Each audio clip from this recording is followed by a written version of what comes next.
जी welcome back नाजरीन। Break पर जाने से पहले जो था हमें जो डिस्कशन कर रहे थे कि जो दुनिया के अंदर जो फेक न्यूज़ हैं या फेक नैरेटिव्स जो लोग बनाते हैं और ख़ास तौर पे सोशल मीडिया के ऊपर उसके ऊपर जो डिस्कशन हो रही थी और उसका जो नुकसान हो रहा है वो भी हम देखेंगे, और रियासत पाकिस्तान के ऊपर जो मसले मसाइल चल रहे हैं वो भी हम देखेंगे। उसके साथ साथ आज जो है सूबाई असम्बली के अंदर दो हमारी जो सियासी जमातें, बड़ी सियासी जमातें हैं, वो आपस में गुत्थम गुत्था हो गई, घुसन मुक्के चले, थप्पड़ चले, गालम गलोच हुआ।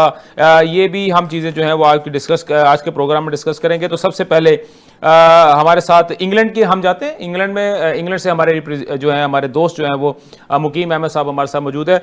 मुकीम साहब, ये जो आदिल राजा साहब ने जो एक केस जो है जो मुख्तलिफ उनको बड़ी अच्छी एक आदत पड़ी हुई थी, वो हर बंदे के ऊपर इल्ज़ाम लगा रहे थे। कभी वो डर्टी हैरी का नाम ले रहे थे, कभी वो बाजवा साहब का नाम ले रहे थे, कभी वो फैसल नसीर साहब का, कभी अरशद नसीर साहब का, कभी वो बाजवा साहब का, कभी वो हाफिज साहब का। तो सर अब जब उनके ऊपर ये केस हुआ तो उसकी सर थोड़ी सी हमें डिटेल बताएंगे सर, क्या बना है सर उसका? हाँ जी, इस केस को जो है फाइल किया ब्रिगेडियर राशिद नसीर साहब ने, और जो जो एलिगेशन आदिल राजा ने लगाए थे उसकी बड़ी तसल्ली बख्श जवाब दिया उन्होंने। और वो प्रोसीडिंग चल रही थी, अपने अख्ताम के करीब है, तो आदिल राजा वीडियो लिंक पे उसमें शामिल हुए हैं। उनकी जरूरत नहीं हुई कि वो पर्सनली आ जाते। उसकी वजह ये भी थी कि वहाँ इतना क्राउड था कि अदालत को एक एक्स्ट्रा रूम जो है समाअत देखने या सुनने वालों के लिए मुख्तस करना पड़ा। तो वो दो कमरे भरे हुए थे या दो चैम्बर अदालत के, उसके लिए मुख्तस किए गए थे। फिर पाकिस्तानी मीडिया का भी बड़ा इंटरेस्ट था और सोशल मीडिया के जो फनकार हैं वो भी पहुंचे हुए थे। और जिस हिसाब से वो प्रोसीडिंग्स की इतला बाहर आ रही थी वो तो उसने बेहाल कर दिया होगा आदिल राजा को अब तक। और दूसरा ये है कि इंग्लैंड में किसी के ऊपर इल्जाम लगाना और फिर प्रूव ना करना, तो में कहते हैं कि he will take you to the cleaners, वो तो लाई वास्ते भेज देगा। तो और आप यही देख लीजिए कि पाकिस्तानी चैनल कोई भी इंग्लैंड से नशरियात नहीं करता है। हाँ जी। किसी ने कोशिश भी की तो वो यहीं से मार खा गए कि जिस तरह ये हमारे पाकिस्तानी शोज में कोई भी किसी पे कुछ भी इल्जाम लगा देता है, यही कुछ वारदात उन्होंने वो की थी। कंपनियां सू हो गई और उनको बाकायदा हर्जाने भी देने पड़े और स्टेशन बंद करके वापस जाना पड़ा कि पाकिस्तान चलो। सर आप खुल के नाम ले लेते ना, आप सर खुल के नाम ले देना। आप ARY की बात कर लें, आप दूसरे चैनल्स की बात कर लें, जिनको जुर्माना हुआ है उनका नाम लेना चाहिए ना सर। बिल्कुल जी, ARY को 2 या 3 दफा हुआ, फिर उन्होंने नए नाम से कंपनी बनाई, फिर तीसरी दफा फिर हुआ। और बाकी भी जिसने कोशिश की यहाँ पे वो दाल नहीं गली, ठीक है, तो प्रूव करना पड़ता है। तो ऐसा नहीं होता कि आप किसी पे भी इल्जाम लगा के और पिछली गली से निकल जाए कि भाई हूं तू तो रही दाग असी ते ला देता है। हाँ। वो ये फिर ये दूसरे, अगर आप इजाजत दें तो मैं दूसरे केस का भी हवाला दे दूं या सर उस पे सर बाद में बात करते हैं। पहले हम एक दफा इस पे जो है ना हमारे जो दोनों पार्टिसिपेंट्स हैं उनका भी सर मैं एक दफा पॉइंट ऑफ व्यू ले लूं। आरफ अब्बासी साहब हमारे साथ तहरीक इंसाफ के रिप्रेजेंटेटिव हमारे साथ टेलीफोन लाइन पे मौजूद हैं। सर आपको सबसे पहले तो प्रोग्राम में वेलकम करता हूं। दूसरी बात सर ये कि आदिल राजा सर ठीक है वो तहरीक इंसाफ का नहीं है, लेकिन तहरीक इंसाफ की एक बहुत ही बड़ी तादाद जो है वो आदिल राजा को ना सिर्फ फॉलो करती है बल्कि आदिल राजा की वो कही हुई बातों के ऊपर मनोअन यकीन भी कर लेती है, ईमान तक ले आते हैं। तो सर अब जब ये उसका झूठ पकड़े जा रहे हैं तो सर आप कैसे देखते हैं सर इन चीजों को? बिस्मिल्लाहिर्रहमानिर्रहीम। सबसे पहले तो जहाँ तक आदिल राजा की आपने बात की है, वो जो जुबान इस्तेमाल करता है उससे पाकिस्तान तहरीक इंसाफ ऑफिशियली बड़ा अरसा पहले लातल्की का ऐलान कर चुकी है। ठीक है, उसकी जो बातें हैं उन पे कतई हमें नहीं कह सकते कि हम यकीन करते हैं या उसकी बातों को कोई वजन देते हैं कि ऐसा शख्स जो दरियाए गैर में बैठ के अपने मुल्क के इदारों के खिलाफ जो बोलता हो तो उससे कोई भी मुहब्बल वतन पाकिस्तानी, चाहे उसका किसी भी सियासी जमात से ताल्लुक हो, कतई उसकी हमायत या उसको सपोर्ट नहीं कर सकता। ये तो मैं आपकी बात से थोड़ा सा इख्तिलाफ करूंगा। अच्छा, बाकी अगर उसने कोई गलत किया है तो ही मस्ट बी पनिश्ड। वो वहां तो किसी के इन्फ्लुएंस भी नहीं है, कोई इल्जाम भी नहीं आयद कर सकते किसी पे। अगर अदालतों में ये साबित हो जाता है कि आदिल राजा ने कहीं कोई गलत बात की है, और हम समझते बहुत ज्यादा जगहों पे वो लाइन क्रॉस की है, उसने रेड लाइन जो होती है वो क्रॉस की है। हाँ। तो अगर उसने कोई गलत किया है तो उसकी सजा को हर शख्स सपोर्ट करेगा, कोई भी उसकी हमायत, मेरा ख्याल है कि जो उसकी जुबान है उसकी बुनियाद पे कोई भी उसकी हमायत नहीं करेगा। ठीक हो गया सर, आप बहुत अच्छी बात किया अब्बासी साहब, आपने जो बात किया बिल्कुल आपने परफेक्ट बात की, और मज़ा आया मुझे आपकी बात सुन के कि जो शख्स इस तरह की घटिया ज़ुबान इस्तेमाल करता है और अदारों के खिलाफ अगर वो बात कर रहा है तो उसका आपसे या आपकी पार्टी से किसी किस्म का कोई ताल्लुक नहीं है। दस्तगीर साहब, सर आपका पॉइंट सर इसके ऊपर। बहुत शुक्रिया। जहां तक अभी पीटीआई की नुमाइंदगी करने वाले हमारे आरफ अब्बासी साहब ने ये इस चीज को इस मुल्क में बदतहजीबी, बदकलामी और बदतमीजी को जिन लोगों ने फरोग दिया है वो आप सबको मालूम है। जब पीटीआई अपने जलसों में जो अल्फाज इस्तेमाल करते थे उनके फॉलोअर उस बात पे लग चुके हैं, और ये वतन अजीज की सियासत में बड़ी एक गलत रवायत है। हमें सियासतदानों को इस मुल्क में तहजीब और शाइस्तगी का दामन कभी नहीं छोड़ना चाहिए। सही। जब जमातों की जो आदिल राजा की आप बात करते हैं, ही डजंट मैटर, वो एक यूट्यूबर है और जो बेकार लोग हैं वो ऐसी खुराफात को देखते हैं और उन पर यकीन लाते हैं। सही। सबसे अफसोसनाक बात यह है कि मुल्की सियासत में दो बड़ी जमातों के कायदीन जिस तरह जलसों में जो ज़बानें इस्तेमाल करते हैं वो अफसोसनाक हैं।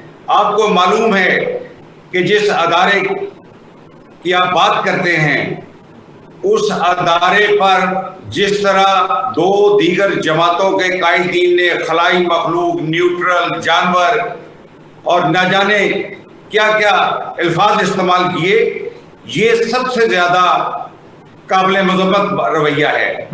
जबकि पीपल्स पार्टी इस मुल्क में तहजीब और शाइस्तगी को फरोग देने वाली वाहिद सियासी जमात है। ना हमने किसी सियासतदान का, ना सियासी रहनुमा का नाम बिगाड़ा है, ना उल्टे सीधे नाम रखे हैं। सही।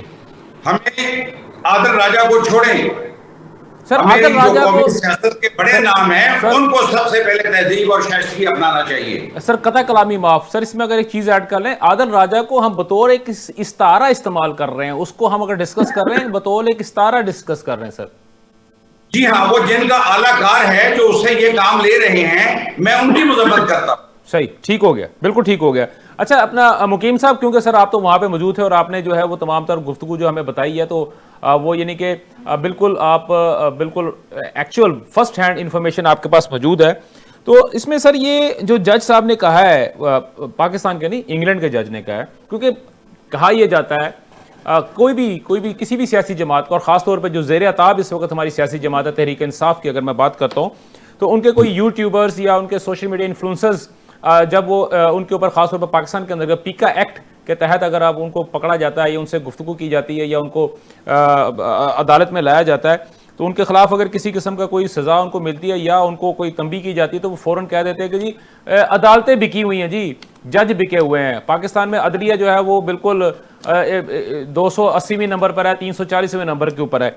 लेकिन यहाँ पे जो इंग्लैंड की अदालत के जो जज है उन्होंने कहा है कि पाकिस्तानी खुफिया अदारों के खिलाफ पेश किए गए शवाहिद को बेबुनियाद और झूठ करार दे दिया गया है।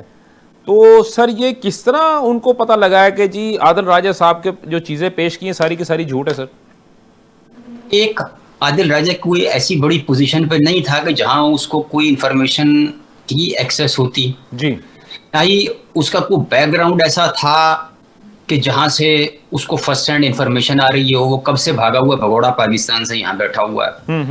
और दूसरा ये है कि आप एक सफेद झूठ मतलब कुछ भी मुंह से बक दें तो वो अंधा तो जज नहीं है कि भाई वो कोई बात मान लेगा। He was trying to put the allegations on IS and the government और इंटेलिजेंस एजेंसियों ने ये कर दिया वो कर दिया। उसने कहा कहाँ कर दिया, क्या सबूत है, तेरे बात के कहने पे मैं एतबार कर लूं।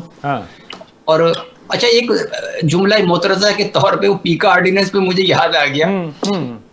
दो खबरें आई पाकिस्तान में, जी। और मेरे हिसाब से पीका ऑर्डिनेंस को जाग जाना चाहिए था। एक, सदर जरदारी के इस्तीफे और इम्पीचमेंट की। जी बिल्कुल सर। दूसरी, डोनाल्ड ट्रंप के दौरा पाकिस्तान की। बिल्कुल आई सर, बिल्कुल आई। क्या किसी ने जिक्र नहीं किया कि भाईजान ये बावर्ची खाने में बैठ के खबर बना लेते हो या गुसल खाने से नशर कर देते हो? सर मेरे ख्याल में जो आपने जो बात कही है बावर्ची खाना और गुसल खाना, सर वो बिल्कुल दुरुस्त है। बस तो यानी हैरान हूं मैं कि यार कुछ कुर्बे क़यामत की निशानी है कि कोई भी आदमी ठीक हो गया कुछ भी बोल देता है। सर। ठीक आपका पॉइंट आ गया सर। मुझे बिल्कुल इसी पे सर जाना है, उसके बाद फिर दूसरी वाली पे मैं बात करता हूँ। अपना अब्बासी साहब, क्योंकि सर आप हमारे साथ मौजूद हैं, और अब्बासी साहब यहाँ पे जो एक पाकिस्तान के सहाफ़ी जो थे अरशद शरीफ साहब, शहीद अरशद शरीफ, जिनके बारे में कहा जाता है कि वो जमहूरियत के जो थे वो शोहदा में सबसे पहले उनका नाम है। आपके जो पैटर इन चीफ साहब है वो भी यही बात करते हैं। तो उसमें भी उन्होंने इल्ज़ाम ये लगाया था कि अरशद शरीफ की जो उसमें ISI का तो जिक्र ही नहीं है, तो उसने उस पर इल्ज़ाम किस बुनियाद पे उसका कत्ल का इल्ज़ाम लगा दिया था सर। तो सर ये आप क्या समझते हैं कि आदिल राजा जो है वो एक ऐसा आपका दोस्त नमा दुश्मन है आपका, जो कि आपकी सफ़ों में घुस के आपके ही जो है फौजी मार रहा है सर? नहीं, बिल्कुल हमारी सफ़ों में नहीं है। आदिल राजा का जो अपना एक नुक्ता नजर है, उसकी अपने इदारे, इसी इदारे से वो बिलोंग करता था, इसी इदारे में उसने नौकरी की। अगर उसकी वहाँ कुछ लोगों से या इदारे से किसी किस्म की अनबन है तो उसमें पाकिस्तान तहरीक इंसाफ का कोई ताल्लुक नहीं है। ना कभी हमने उसको सपोर्ट किया है, ना आइंदा करेंगे। उसकी जो बिलो द बेल्ट जो भी स्टेटमेंट्स हैं या वो जो वीलॉग वगैरह करता है, उससे तो हम लाताल्की का ऐलान कर चुके हैं हाईएस्ट लेवल पे। सेकेंडली, अरशद शरीफ का जहां तक ताल्लुक है, अरशद शरीफ के जो कत्ल है उसकी अभी पेंडिंग है। सुप्रीम कोर्ट में उसकी वालदा की एप्लीकेशन है, केस भी सुप्रीम कोर्ट में पेंडिंग है। कीनिया की कोर्ट की वर्डिक्ट उस पे आ गई है। तो लेट इट बी कि अदालतें उस केस को देखें, और हम सब ये समझते हैं कि वो एक बेगुनाह कत्ल है और उस कत्ल का बिल्कुल तहकीकात बिल्कुल होना चाहिए सर। वो तो हम भी सजाएं मिलनी चाहिए सर, वो तो हम भी चाहते हैं, बिल्कुल होना चाहिए। अच्छा, नईम दस्तगीर साहब, ये जो अभी जैसा मैंने आपसे गुफ्तगू की और ये अभी जो मेरा क्वेश्चन पूछा था अब्बासी साहब से, तो सर ये तो फिर कोई भी शख्स उठे, किसी भी इदारे के ऊपर इल्ज़ाम लगा दे, ये तो पाकिस्तान के अंदर बहुत अच्छा है ना। बल्कि हमारे तो सबसे बड़े और जो कहते हैं उस पार्टी के जो अहबाब कहते हैं कि पाकिस्तान की सबसे बड़ी जो पॉलिटिकल पार्टी है, उसके सरबराह भी तो सर उठ के तो इल्ज़ाम लगा देते, और जब उनसे पूछा जाता तो वो कहते हैं कि जी मेरा काम तो सिर्फ इल्ज़ाम लगाना है, सबूत आप खुद लेके आए। तो सर ये जो खास तौर पे किसी भी इदारे को बदनाम करने वाली जो बात है, तो सर आप अगर उस हिसाब से देखूं तो सर मोहतरमा बेनज़ीर भुट्टो को भी कोई असैसिनेट किया गया, तो सर उसकी भी कोई GIT बनी होगी। तो सर आपने क्यों नहीं कहा कि फलाने अदारे ने इसको ये काम, उसको भी शामिल किया जाए? फिर उसके बाद अमीर मुर्तज़ा भुट्टो की अगर मैं बात करता हूँ, पर दूसरे उन भाइयों की बात करता हूँ, तो सर आपने अदारों का नाम इस तरह बबांगे दोहल क्यों नहीं लिया? जैसे कि सर बड़े धड़ल्ले से जो है आदिल राजा जो है या कोई भी पार्टी जो है वो किसी भी अदारे का नाम ले देती है सर। गुजारिश ये है जी कि जहां तक आदिल राजा का ताल्लुक है या जिस पार्टी की आप बात करते हैं, ये तो खुद उस अदारे की पैदावार है। ये उनके अंदर घर के भेदी हैं, ये इस तरह की गुफ्तगू करते हैं। पीपल्स पार्टी ने हमेशा कौन सी पार्टी सर पैदावार नहीं है सर जी? सारे के सारे नर्सरी से निकल के आए हुए हैं ना सर जी, छोड़ दे आप इन बातों को। ये गलत बात है। भुट्टो ने अवामी ताकत और पॉपुलर वोट से इक़्तिदार लिया था। खान साहब ने और मियां साहब ने इक़्तिदार हमेशा उनसे लिया है जिन पर आज आप लोग तनकीद करते हैं। ठीक है, ये बात सर मैं तनकीद कर रहा हूं सर। 22 साल लगे रहे हैं, 22 साल में उनको 22 कैंडिडेट नहीं मिले, या कोई कान से पकड़कर कोई बाजू से पकड़कर जिसने दिया वो सबको मालूम है। ठीक हो ये बात आप ना करें। बात सिर्फ ये है कि आपकी बात दोनों दीगर जमातों का कंपैरिजन पीपल्स पार्टी के साथ नहीं किया जा सकता। अल्हम्दुलिल्लाह पीपल्स पार्टी खुदाई मखलूकी वाहिद सियासी जमात है। आप जो जिस टॉपिक पे बात कर रहे हैं उसमें ये है कि ये जो सोशल मीडिया पे प्रोपोगंडा करते हैं, इसकी इंतहा उस तरह की ज़हन सादी जो नौजवानों में कर रहे हैं, ये रियासत के लिए शदीद खतरा है। ये बैरून, ये इंडिया और इसराइल से ज्यादा खतरनाक सोच है जो हमारे नौजवानों में ये पेनिट्रेट करते हैं। जिस तरह ये खुदकश बम्बार तैयार करते हैं जहन साजी करके, ये यूट्यूबर जो PTI का नाम इस्तेमाल करते हैं या उनके पेरोल पे हैं, अल्लाह बेहतर जानता है या उनको मालूम होगा। ये मुल्क की जो नजरियाती असास है उसको खोखला कर रहे हैं और मुआशरे में कतरो गरत को फरोग दे रहे हैं। ठीक हो गया, बिल्कुल कलाकर्म होना चाहिए। बिल्कुल ठीक हो। दस्तगीर साहब, सर अब आते हैं दूसरे केस के ऊपर। मुकीम साहब जरा जल्दी जल्दी बताइएगा कि वो कौन से दो जो थे सियासतदान थे जिनके ऊपर झूठा इल्जाम लगाने के ऊपर एक यूट्यूबर को 2,60,000 पाउंड का जुर्माना हुआ सर। अच्छा, 2 लाइनें मैं जरा जी जी सर, बिल्कुल बिल्कुल sir, be take your time. वो हर पार्टी ने अपने टाइम पे वक्त की नजाकत के हिसाब से मौक़िफ़ बदला है। जब जनरल ज़िया का दौर था तो गुलाम मुस्तफ़ा खर का एक बयान बड़ा मकबूल हुआ था। उन्होंने कहा था हम तो इंडिया के टैंक पे बैठ कर आएंगे। हाँ जी सर, वो खर साहब ने किया, उसके बाद फिर वो हमने देखा है खर साहब के साथ क्या हुआ। फिर यह है कि वो हबीब जालिब ने नज़म भी कही थी कि अमेरिका नाल ना जा कुड़े। बस ये वक्त की बात हुई। सर आप उस्ताद दामन को क्यों भूल, फिर आप उस्ताद दामन को क्यों भूल जाते हैं? वो कहता है कभी चीन जाना है, कभी रूस जाना है, बन के अमेरिकी जासूस जाना है। हाँ, तो बहरहाल यह है कि अपना अपना नुक्ता नजर भी होता है। जी जी। ये जो केस था, ये आजाद कश्मीर के जो पीपल्स पार्टी के मेरे ख्याल से सदर हैं चौधरी यासीन, और उनके रीजनल सदर है और रुकन कौमी असम्बली चौधरी यासीन, उनके बेटे चौधरी आमिर यासीन जी, उन दोनों। सर ये पीपल्स पार्टी, सर एक मिनट सर मैं इसमें ऐड कर दूं, नईम साहब ये आपकी पार्टी के बंदे थे और उनके ऊपर झूठा इल्जाम लगा था। उन्होंने डेफेमेशन का केस किया और वो केस जीत चुके हैं। ये सर आपकी पार्टी के लिए एक अच्छी खबर है सर। जी सर, जी मुकीम साहब। ये सबके लिए हौसला अफजा है। हौसला हम जो सियासतदान होते हैं वो तमाम सियासी कुव्वतों को, तमाम तबकात को साथ लेकर चलते हैं। ठीक हो गया। जी जी मुकीम साहब, सर मुकीम साहब। केस ये था कि वो यूट्यूबर साहब ने इनके किसी साबिक मुलाजिम का इंटरव्यू चलाया था। यासीन उसका नाम था, सुंबल शायद नाम था। यासीन के साबिक मुलाजिम। जी जी। अच्छा, उसका जो इंटरव्यू चलाया था उसमें उसने कोई पता नहीं उनके ऊपर कोई रेप और कत्ल के केस जी बिल्कुल बिल्कुल बयान कर दिए और पता नहीं कब्जे के और किसके, बहुत मतलब पर्सनल हो गया था। वो उसको लेकर अदालत में चले गए कि ये तो हमारी डिफेमेशन हुई है। तो वो प्रूफ करने में कामयाब हो गए कि भाई हमारी बड़ी साख है, हम ठीक ठाक बिजनेसमैन हैं। अच्छा, ये जो यूट्यूबर साहब थे इन्होंने अदालत में ये प्ली ली कि ये मेरा बयान नहीं है, ये उनके साबिक मुलाजिम का बयान है। हाँ जी बिल्कुल। वो उसको सोशल मीडिया पे गर्दिश में भी लाते रहे और उससे डॉलर भी कमाते रहे। बिल्कुल बिल्कुल कमाए सर। अब वो चूंकि प्रूफ हुआ नहीं अदालत में, तो वो मछली का कांटा जो है वो गले में फंस गया। जी बिल्कुल। और 2,60,000 और ये बढ़ता जाएगा दिन ब दिन अगर जुर्माना नहीं देंगे तो। अभी उन्होंने बहरहाल ये कहा, ऐलान तो किया कि मैं अपील करूंगा। मेरा नहीं ख्याल के वो हालात उसके हक में बेहतर होंगे। जी जी बिल्कुल ठीक हो गया। अच्छा सर, अब हम आते हैं प्रोग्राम के आखिरी हिस्से में और हमारे साथ जो है वो हुकूमती पार्टी भी मौजूद है और हमारे साथ अपोजिशन पार्टी भी मौजूद है। तो सर अब्बासी साहब, सर आज पंजाब असम्बली में क्या मसला हो गया सर? क्यों लित्र हो गए सर? बंदे एक दूसरे के साथ थपड़ो थपड़ी सर, उसनमुका मसला क्या हुआ सर? जी नहीं, असम्बलियों में इमोशनल मेम्बरान्स का हो जाना या जज्बाती हो जाना ये एक रूटीन का मसला होता है। असम्बली में डेकोरम एक होता है कि आपने वो अगर कोई ऐसी गलत बात नहीं करनी, अगर की है तो स्पीकर जो है उसको निकाल देता है स्पीच से। मैं खुद 5 साल असम्बली में रहा हूँ तो अल्हम्दुलिल्लाह कभी एक लफ्ज ऐसा नहीं अदा हुआ कि स्पीकर को उसको काटना पड़े। लेकिन ये इस किस्म के मामला जब आप मुल्की हालात इस स्टेज पे हों और अपोजिशन लीडर को बेगुनाह 10 साल की सजा, मेम्बरान असम्बली को 10 साल की सजा, तो इमोशनल होना मेम्बरान असम्बली का बनता है।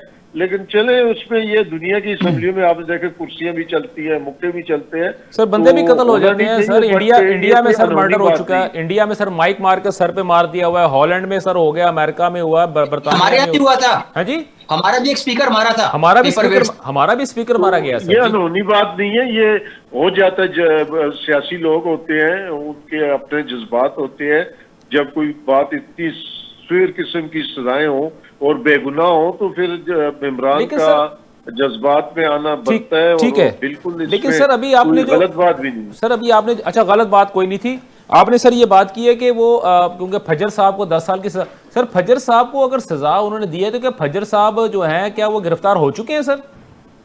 नहीं, वो गिरफ्तार तो नहीं हुए, लेकिन वो सारी दुनिया को पता है कि चट्टा साहब, बचर साहब, कोई भी, ये सारे वहां लाहौर थे, वहां कोई बंदा नहीं था। जी सर, ठीक हो, बिल्कुल सर, आपका पॉइंट आ गया। नहीं दस्तगीर साहब, सर ये वो कह रहे हैं फजल साहब गिरफ्तार नहीं थे, लेकिन फिर भी जो है ना अवाम को बड़ा गुस्सा था, खासतौर पे तहरीक इंसाफ के जो मेंबरान है सर, इसलिए सर ये धींगा मुश्ती शुरू होगी।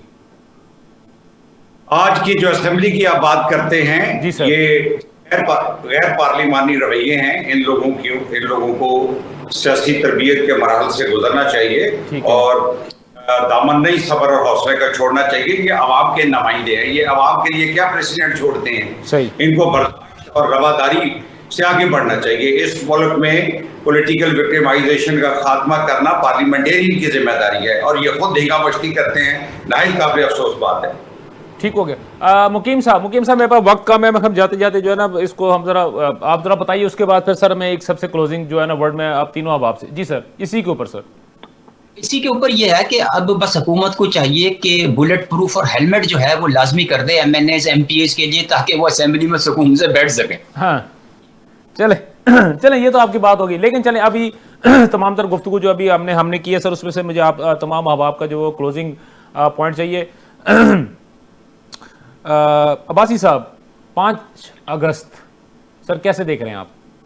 हाँ बिल्कुल जी, 5 अगस्त को हम इंशाल्लाह ताला, बल्कि उससे पहले भी उसके बाद भी अपना जो जमहूरी हक है, जो आइन ने हमें हक दिया प्रोटेस्ट का, वो जरूर करेंगे। ठीक है। आइन और कानून के दायरे में रहते हुए पुरअमन तौर पे अवाम अपने जज्बात का इजहार करेंगे और बिल्कुल कानून के दायरे में रहते हुए भरपूर तरीके से पूरे पाकिस्तान में आप देखेंगे कि इमरान खान के साथ यकजहती और उनकी रिहाई के लिए अवाम सड़कों पे होंगे। इसमें यह है कि कानून और आइन के दायरे में रहते हुए पुरअमन तरीके से हम हुकूमत से भी यही उम्मीद रखते हैं कि वो जो आइन पाकिस्तान ने अवाम को हक दिया है, वो इस पे खुले दिल से आइन को मानेंगे और अवाम को ये हक एक्सरसाइज करने की इजाजत देंगे। किसी किस्म की जो पहले वहशियानत, तशद्दुद या अंधाधुंध ताकत का इस्तेमाल नहीं होगा। अवाम को हुकूमत भी खुले दिल के साथ पुरअमन एहतजाज की इजाजत देगी और हम भी इंशाल्लाह पुरअमन एहतजाज अपना कानून के दायरे में रहते हुए करेंगे। जी नहीं दस्तगीर साहब, 5 अगस्त सर कैसे देख रहे हैं? 5 को अगर वो पुरअमन अपना सियासी और जमहूरी हक इस्तेमाल करना चाहते हैं तो उन्हें पुरअमन तरीके से करना चाहिए, ना कि किसी की किरदार कुशी करनी चाहिए, ना तोड़ फोड़ करनी चाहिए। पुरअमन एहतजाज करने के बाद उन्हें असेंबलियों में बैठकर अपनी आवाज़ बुलंद करनी चाहिए। पार्लियामान इसी लिए मौजूद है, उस फोरम को इस्तेमाल करें। जी मुकीम साहब, आप क्या देखते हैं सर, 5 अगस्त को दमादम मस्त कलंदर होगा कि वो पंजाबी वो एक वो बड़ा मशहूर है लाल है सारी गड्डी लाल है, सर क्या देखते हैं आप? जो ग्राउंड पे सिचुएशन है वो मैं कोई पंजाब में या सिंध में तो कोई बहुत बड़ा इवेंट नहीं देख रहा। हाँ KPK में रौनक लगा लेंगे, लेकिन यह है कि इन हालात में इनके स्ट्रेटेजिस्ट को एक ही आइडिया सूट करता था, वो ये था कि पहिया जाम हड़ताल की कॉल दे देते इमरान खान अंदर से, तो फिर पता लग जाता कि ग्राउंड पे क्या सूरत हाल बनती है बगैर इंतजामिया से मुकाबला किए।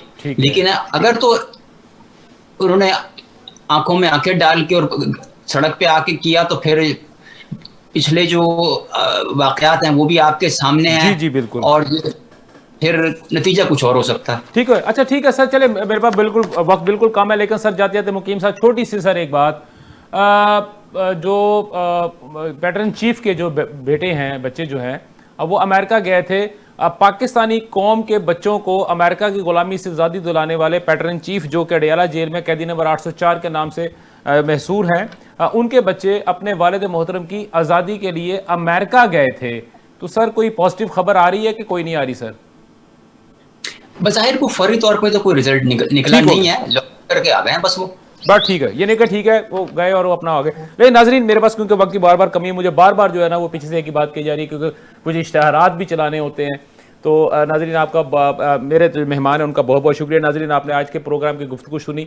हमने जो आज जो थे वो 3 टॉपिक्स जो थे वो डिस्कस किए। यकीनी तौर पे आपको उनकी हमने पूरी कोशिश की हम उसके डेप्थ के अंदर जाए, और ख़ास तौर पे जो ऑपरेशन महादेव जो भारत की जानब से शुरू हुआ है आप उस पर देखिए, अपने आँख कान खुले रखिए, अपना और अपने चाहने वालों का बहुत बहुत ख्याल रखिए। मुझे मेरी पूरी प्रोडक्शन टीम को आज जो इजाज़त दीजिए। अल्लाह हाफिज़। पाकिस्तान पाइंदाबाद।